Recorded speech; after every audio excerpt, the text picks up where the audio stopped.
Hello again, Nomies. Man, this has been what you call one of those weeks. Been sick for much of the week. I'm one of these people that, doesn't get sick too often, but when I do, I make up for it. So I've been, that kind of miserable that you just, you get up and you do what you got to do, and then you go home, and then you just kind of curl up and don't do anything else. And because of that, Pearl has been pretty much ignored all week long. In fact, everything's been ignored except what I couldn't ignore. So finally, I hit a day here and I'm feeling better. I think, you know what, I get home today and I'll try to get out there and, get back on Pearl's wheel and maybe hook that emergency brake up. And of course, it rains. So I'm just going to kind of wait it out here and see if I can maybe find an opening between showers, and perhaps we can get something done anyway. No promises. Well, we'll see what we can do here on the MT and Me.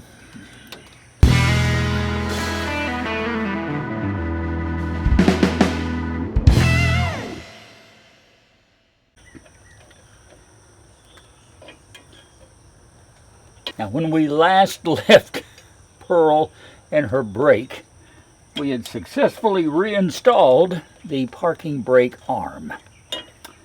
I got a feeling it's not quite as tight as it should be, so we may have to tighten up that socket in the back. Well, not socket, but the nut. The nut. The nut. That we spent 3 weeks tracking down the right one and finally getting on here. I don't want to go into that story again. Here's the deal. All right, the arm is in place. This is the parking brake cable.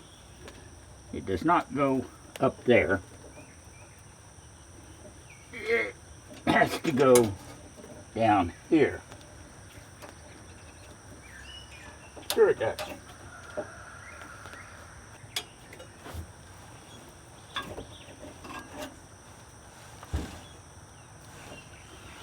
Okay, finally. All right. It goes through here.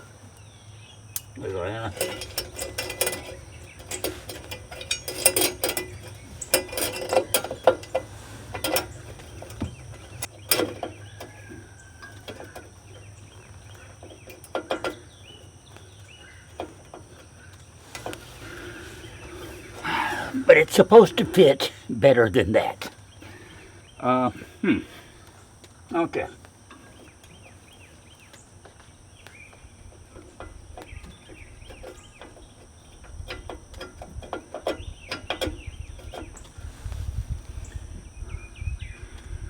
Well, see, I had a hunch this was not going to be a simple matter. I remember taking it off, but that's been a day. And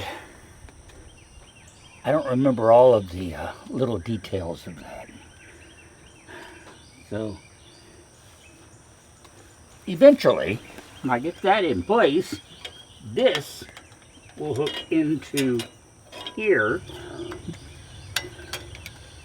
and lock in place, and that's your parking brake, which for some reason doesn't look right. Stuck out like that. Well, okay, there's another guide down here that this has to go through underneath that holds it in place. See, I got the basic concept here. It's just getting getting everything in place is something else, though. So,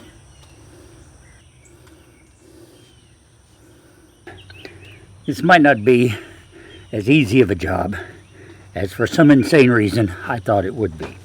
Why would I possibly think that? And on top of that, I feel raindrops starting again. So, great. Let's call time out and come back to this if the weather lets us, and see what we can do, okay?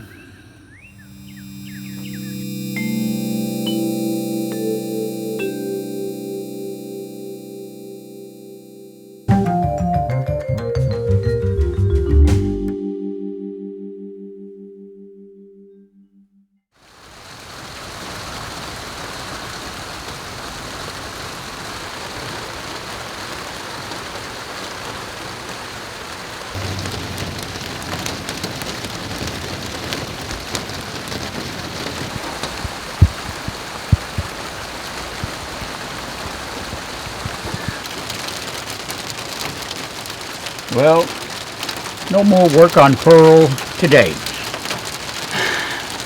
Not while the rain comes down. So we'll have to get back to that whole brake assembly sometime later on. Probably not going to happen this week because I have some other obligations that will keep me from getting out there and working on her anymore before I reach the point that I have to get this video edited down and out on YouTube to you. However, I do have a few minutes here left, so why don't you come inside with me and let me see if I can't find something else to talk about for just a few minutes that hopefully you'll find kind of interesting, okay? Not long ago, I shared with you my latest side passion purchase, a vintage audio receiver, my Pioneer SX440. Now this is a circa 1970 stereo receiver by the renowned name Pioneer. I've owned several Pioneers over the years. In fact, I still have one other one that needs a little technical attention. It's one of the reasons I bought this one, because I love vintage stereo equipment, and I always thought that this was one of the best looking ones around, especially when you turned it on. Isn't that beautiful? Anyway, I got it. I even ordered the official manual and service manual and everything for it, so that I got all the information and details that I need. And it works perfectly. It requires no attention whatsoever. I'm very, very pleased. I got a great deal on it, and it is in immaculate, I mean immaculate condition. Now, my speakers still need some attention. I also showed you that I had these two older JVC systems that I actually purchased probably around 1980, something like that, late 70s, early 80s. And they've served me well over the years, but the speaker cones now need to be reattached. And I have the kit to do that. I just haven't done it yet. Whenever I do, I'll share that with you too, here on the MT and Me. In the meantime, if I want to listen to my new stereo, Koss Pro 4A headphones are absolutely perfect for the job. Sound great, give me personal listening, and also assure me that my stereo system is indeed working great. Now, the one other piece of vintage gear, and I only mentioned this the last time because I didn't have it with me, is a Pioneer PL12D turntable that I actually bought in the early 70s. About the time that this receiver was being produced, so was this turntable. And I ordered it by mail order Anybody remember mail order catalogs? From the Allied Radio Company out of, I think they were based in Chicago, and had it shipped to me. I think I paid $100 for it, more or less, which was a lot of money in 1971. I mean, come on, I was in high school.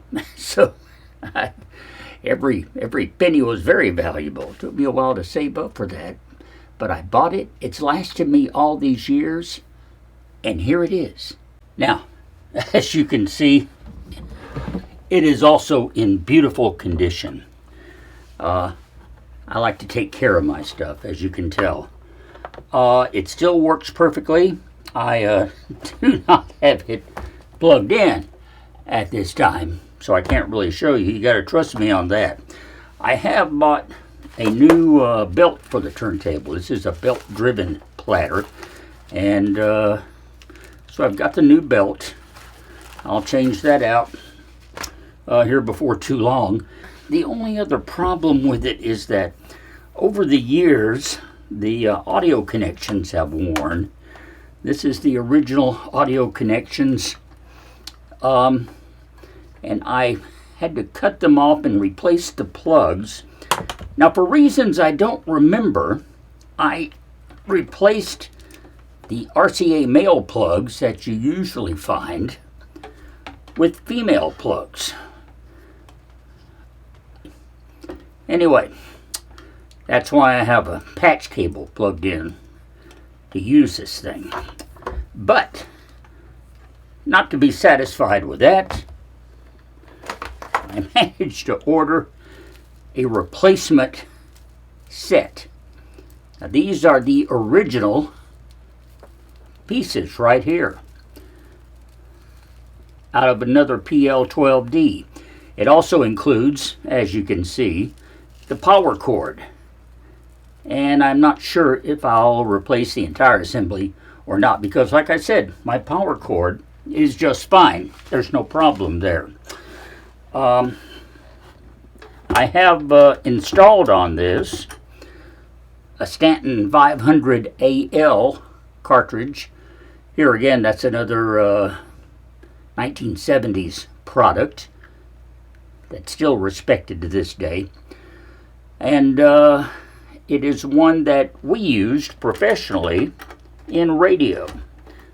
500 AL is an excellent performing cartridge.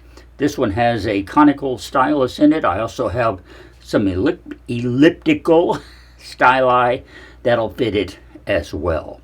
This is a very good performing turntable. It's not the best one ever made in the world by any means, but it's certainly not the worst. And it's a lot better made than some of them that you would buy now. So, anyway, the only error with this one, I guess, was this is the original dust cover that came with it. And somehow it got broken over the years. One of the hinges broke off. So I ordered what I thought was a replacement dust cover. And it fits, it works fine, but it has a different kind of hinge on it for some reason. And I can't make them match up. Well, I ordered, where'd I go? Here we are. I ordered another set of hinges, wondering if I could put these on here. And I may be able to do that. I don't know. But you know what? It sits on here just perfectly. And so I'll probably just leave it like it is. I'm pretty satisfied with that. So there you have it. My original vintage Pioneer PL12D turntable to go along with my recently purchased but original vintage Pioneer 440 receiver. And eventually, when I get them repaired, my vintage JVC speaker systems. So I'll be listening to wonderful sound on a bunch of old stereo equipment. Because, as I pointed out earlier, it's been another one of my passions over the years. I love vintage stereo equipment, because I'm a collector of records, have been all my life, and have gone quite a while now that I haven't been able to listen to my rather extensive collection back here. And I just decided, it's time to start enjoying them again. So I'm getting this system put together so I can do just that. I'll keep you updated, okay? In the meantime, give me a like and a subscribe below, and be sure and join us each and every week right here on the MT and Me. If I keep feeling good and the weather improves, we'll get back on Pearl next time around, okay? Until then, I'm Russ. Gonna listen to some tunes.